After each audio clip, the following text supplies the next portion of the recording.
Malone's dream, experienced in full before he knew of Sidom's death and transfer at sea, was curiously supplemented by some odd realities of the case, though that is no reason why anyone should believe it.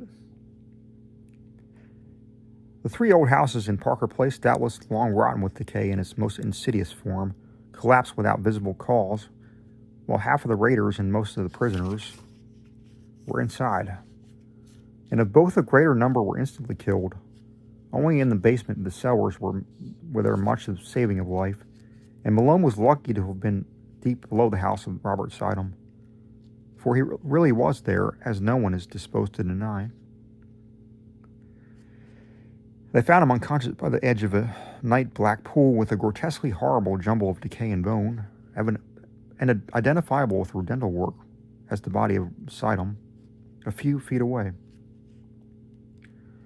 The case was plain, for it was hither the smugglers' underground canal led, and the men who took Sidom from the ship had brought him home.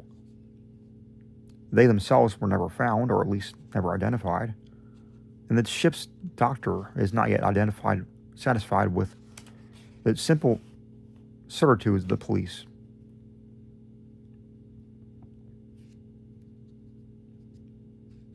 Sidom was evidently a leader in extensive man-smuggling operations, for the canal to his house was but one of several subterranean channels and tunnels in the neighborhood. There was a tunnel from this house to the crypt beneath the dance hall church, a crypt inaccessible from the church only through a narrow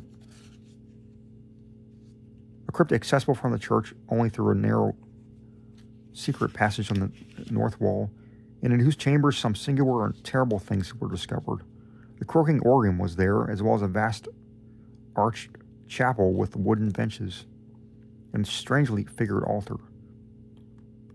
The walls were lined with small cells, and in 17 of which, hideous to relate, solitary prisoners in a state of complete idiocy were found chained, including 4 mothers with infants of disturbingly strange appearance. These infants died soon after the exposure to the light, a circumstance which doctors thought rather merciful. Nobody but Malone among those who inspected him remembered the somber question of old Del Rio. On Sanct Unquam,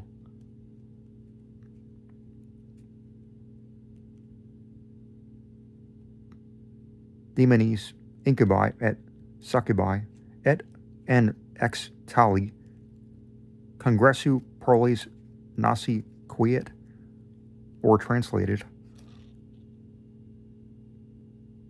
have there ever been demons, incubi, and succubi, and from such a union can offspring be born?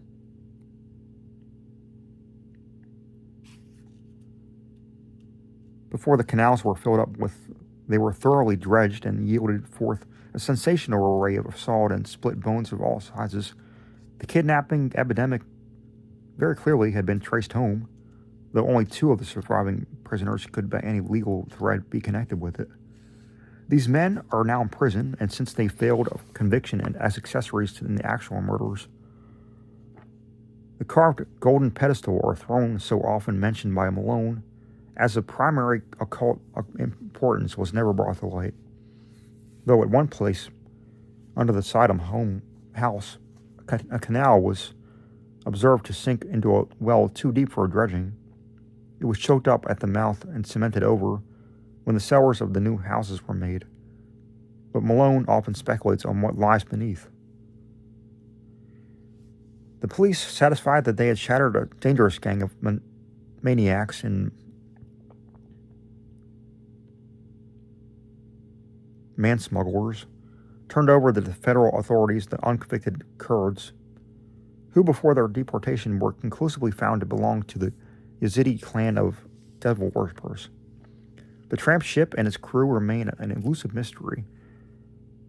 Through cynical detectives are once more ready to combat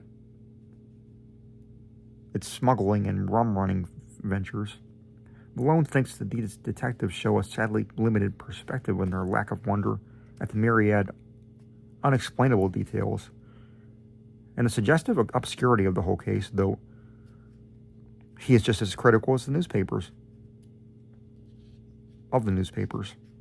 which saw only a morbid sensation and gloated over a minor sadist cult, which they might have proclaimed a horror from the universe's very heart. But he is content to rest silent and Chepachet, calming his nervous system and praying that time may gradually transfer his terrible experience from the realm of present reality to that of picturesque and semi-mythical remoteness. Robert Sidham sleeps beside his bride in Greenwood Cemetery. No funeral was held over the strangely released bones, and relatives are grateful for the swift oblivion which overtook the case as a whole. The scholar's connection with the Red Hook horrors, indeed, was never emblazoned by legal proof, since his death forestalled the inquiry he would otherwise have faced.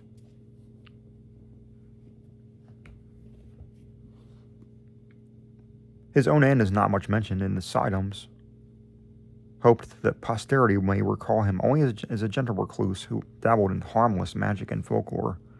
As for Red Hook, it is always the same.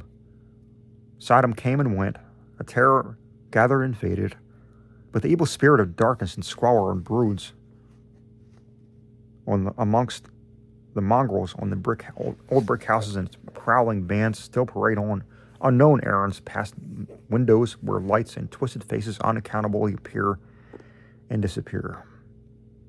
Age-old horror is a hydra with 1,000 heads, and the cults of darkness are rooted in the blasphemies deeper than the well of Democritus.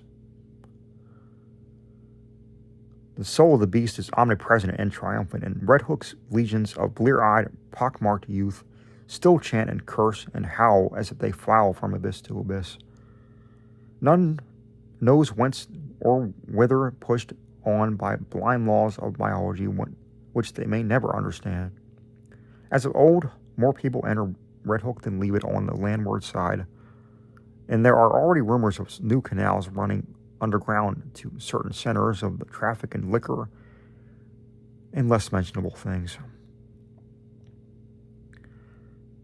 The dance hall church is now mostly a dance hall, and queer faces have appeared at night and at the windows. Lately, a policeman expressed the belief that the filled-up crypt has been dug out again, and for no simply explainable purpose.